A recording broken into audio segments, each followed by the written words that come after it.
আমি এসেই শুনলাম আমার ননিমা আর অপু বাবার মন খারাপ, পিকনিক হয়নি বলে। তাই এই মধ্যরাতেই গ্রামবাসীদেরকে নিয়ে মাঠে পিকনিকের আয়োজন করলাম।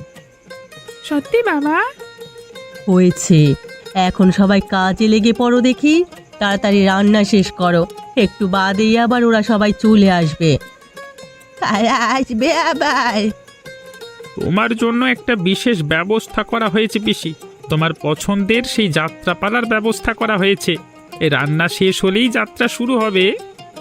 ও মা, তাই নাকি? হ্যাঁ গো পিসি, সেদিন ননি বলছিল আমাদের যে তোমার ওই যাত্রাপালা দেখার কথা। তাই তো মুখুজ্জমশাই সেই জমিতেই আমরা আয়োজন করেছি। খুব ভালো করেছিস তোরা, খুব ভালো করেছিস। এখন চল চল রান্না শুরু করি। তোদের পছন্দের টমেটো চাটনি বানাবো আজ আমি।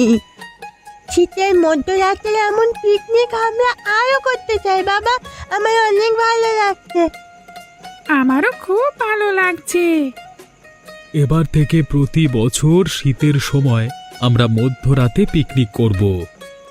কি মজা, কি মজা! আপনারাও চলে আসুন আমাদের সাথে শীতের মধ্যরাতে পিকনিক করতে। এমনই সব মজার মজার গল্প দেখতে আমাদের সাথে থাকুন আর আমাদের চ্যানেলটিকে সাবস্ক্রাইব করতে ভুলবেন না।